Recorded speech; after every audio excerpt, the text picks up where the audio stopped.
Fadeout, a Day Brandstetter mystery, Book 1, author Joseph Hansen, publisher University of Wisconsin Press, Terrace Books, 1970, narrator Eric Aust. Chapter 1. Fog shrouded the canyon, a box canyon above a California ranch town called Pima. It rained. Not hard, but steady and gray and dismal. Shaggy pines loomed through the mist like threats. Sycamores made white, twisted gestures above the Oreo. Down the Oreo, water pounded, ugly, angry, and deep. The road shouldered the Oreo. It was a bad road. The rains had chewed its edges. There were holes, mud and rock, half buried in places. It was steep and winding, and there were no guardrails. He drove it with sweating hands. Why? His smile was sour. Why so careful? Wasn't death all he'd wanted for the past 6 weeks? His mouth tightened. That was finished. He'd made up his mind to live now. Hadn't he? Live and forget. At least until he could remember without pain. And that would happen someday. Sure it would. All the books said so. The sum of human wisdom. Meantime, he was working again, and here was the bridge. It was wooden, maybe 30 feet in span, 10 feet wide, heavy beams, thick planks, big iron bolts, simple and strong. The right kind of bridge for this place. He stopped the car and got out cold. He shivered and hunched his shoulders. The rain laid a quick, eager surface on the road. It splashed over his shoes. His feet were wet when he walked out on the bridge. Its railings on the downstream side had been replaced. The new 2x4s looked pale. They still bled sap. A car had smashed out the old ones. He shoved his hands into the pockets of his trench coat and stood staring down. There was a lot of raw power to the water. It was muddy and seething, so he couldn't see the boulders tumbling, but he could hear them, feel them. The bridge vibrated. That water could tumble a car as easily. It had 5 days ago. 3 days later, when there was a let-up in the storm and the water level fell, police had found the car, a mile downstream, battered, flattened, glass smashed out, doors half torn off. They hadn't found the driver. That was why Dave Brandstetter was here. He walked to the far side of the bridge, where the road angled off and climbed steeply. It was a hell of an unsafe arrangement, but the whole road was unsafe, no more than a poorly paved deer track. Still, no one used it but the few people who lived in the canyon. Knowing it, they didn't fear it, which could have been a mistake, at least for one of them. On a night of rain and darkness, Fox Olson's white Thunderbird might have hit the top of that slope too fast. It had certainly hit the bottom too fast. Dave slugged back to his car. He found the house a mile beyond the bridge. It stood back and up from the road under towering, ragged, barked eucalyptus trees. The dark ivy that covered the slope in front was glossed by rain. So were the 2 cars in the drive. New red Mustang, battered old Chevy. He left his own car under a manzanita by the road. The house was 1-story, rambling, sided with cedar shakes that hadn't been painted and hadn't had time yet, really, to weather. The place looked comfortable and expensive. He pressed the button beside the front door. The woman who opened it was small, not much above 5 feet, thin, fine-boned, in her early 40s like himself. Her hair was brown with some gray in it. She had cropped it like a boy's, smart and simple. Her hips were narrow as a boy's and looked right in the brown corduroy Levi's. She wore a brown checked wool shirt, no jewelry, no makeup, except lipstick. She couldn't have looked more feminine. "Mrs. Olson," he said, "I'm Dave Brandstetter." "And soaking wet," she apologized. "I'm sorry about that. Come in." With a glance at the weather and shiver, she shut the door. "Give me those and I'll hang them in the kitchen to drip. You go make yourself comfortable." She took the trench coat and canvas hat away. He stepped down into the living room. It was long, pitched roof, hand-hewn beams, knotty pine paneling, logs blazed in a fieldstone fireplace, flanked by loaded bookshelves. He took a wing chair close to the fire, hoping his feet would dry. Above the fireplace hung a big painting. He couldn't quite make it out. Some kind of white trestle thing, rearing up nightmarish against a black sky.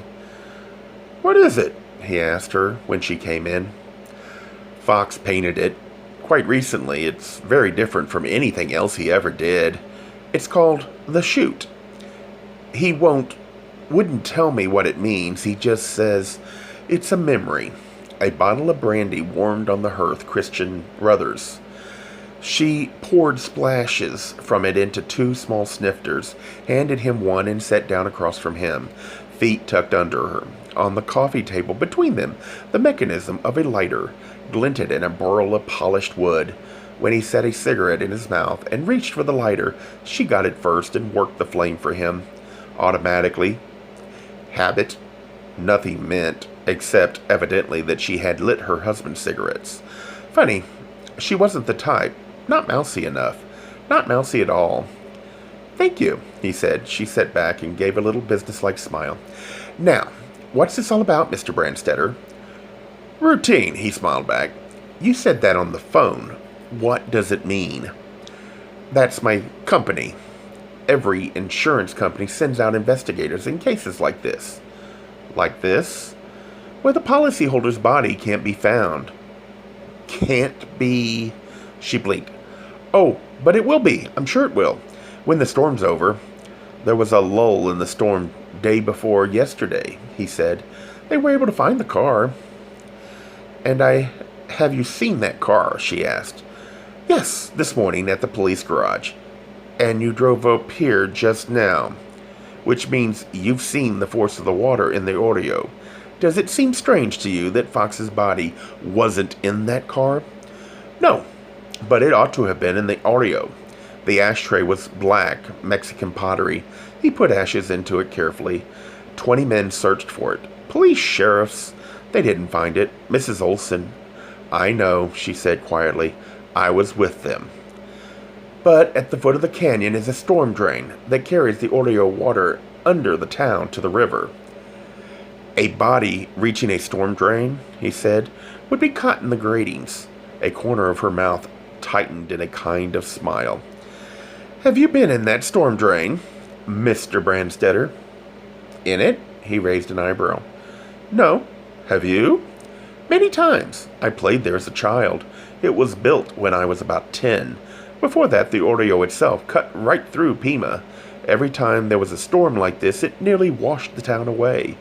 Lloyd Chalmers built the drain. It was his first big job. He was just starting out in the contracting business. He couldn't have been much older than 20.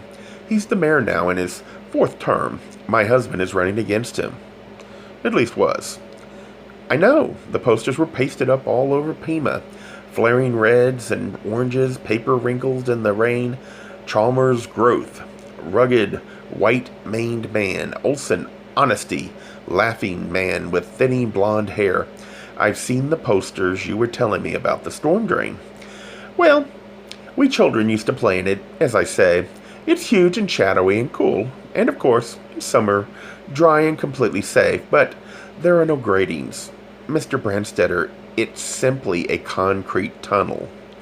Oh, there are overhead gratings from the streets, but cross gratings would only defeat the drain's purpose. They'd be choked with debris in no time. Dave nodded. Scrub tree branches. Yes, I can see that. But it's that sort of material that ought to have caught and held your husband's body in the audio itself. Someplace in the 4 or 5 miles between the bridge and town. He swallowed his brandy. The police agree with me. A human body is a heavy, clumsy, floppy thing. A dead body with clothes to snag it should have been in the audio. Well, it wasn't. She got up for the brandy bottle. Which means that Fox... But she couldn't manage that. She stood with her back to him, rigid for a minute. When she turned, it was abruptly, and her voice was harsh. The body was swept through the drain into the river. That's all. He'll be found after the storm, when the water level falls. Of course he will. She put an inch of brandy into his glass, and her own. Her hand shook. Maybe, he said. My company doesn't think so. What in the world do they think? They won't know what to think till I'm through. She set the bottle back on the hearth. It clinked. And when will that be? After I've asked a lot of questions. Captain Harara asked a good many. Couldn't you? I've talked to Captain Herrera. I was honest. She managed a dry smile, and she was in control of her voice again. But when she sat down this time, she kept her foot on the floor. No, Fox wasn't sober. Not quite. He was on his way to KPIM to tape some commercials. He hated them, kept putting them off. That was why he left so late. But he'd driven this canyon many times, less sober, when my father stayed here sick, and we'd come back from a late party, for example. Fox would drive the nurse home and not even remember it the next morning. Dave interrupted her. I wasn't going to ask whether he was drunk. No, she frowned and tilted her head. Well, then, perhaps you think he committed suicide. You're going to ask me if he was worried about money. He wasn't. I've checked with the bank. Well, then, his health. Had he told me of some awful pains he was having? She broke off. What's wrong? Bright and fierce, he pictured again Rod's face, clay white, fear in the eyes, as he'd seen it when he found him in the glaring bathroom that first night of the horrible months that had ended in his death from intestinal cancer. Sorry. He got up quickly, blindly, and walked down the long room to stare out the glass doors into the flagged patio of rocks and moss where rain wept into a dark lily pond under mournful ferns. He said savagely, No, I'm not going to ask you questions like that, because I don't think your husband had an accident, Mrs. Olson. I don't think he committed suicide. I don't even... He swung around to look at her. I don't even think he's dead. She was facing him, standing. Her mouth sagged open. She looked the way people her age, his age, wish they didn't, when they see themselves in the bathroom mirror first thing in the morning. What did you say? I think he shifted that white T-bird of his into neutral at the top of the slope, down to the bridge, stepped out, let the handbrake go, watched the car crash into the Oreo, and then walked off and didn't come back. But why? Why should he do such a thing? Dave shrugged. That's what I'm here to find out. But that's mad. You can't be serious. She almost laughed at him. You honestly believe, because poor Fox's body can't be found, that he and I, she groped for words, have concocted some James M. Cain sort of scheme to collect his life insurance? It's one explanation, Dave said. $100,000 is a lot of money, Mrs. Olson. Not enough, she said, and stopped smiling. If Fox Olson were alive, he'd be here, Mr. Brandstetter, and I'm going to show you why. She came toward him, her mouth tight with scorn, her eyes looking straight and hard into his. She slid back the glass door to the patio. Cold, wet air came in. She nodded, and he stepped out into it, and she followed him and shut the door behind her. Come with me, please. We'll clear this nonsense up right now. The deep eaves of the house formed a sheltered walkway around the patio.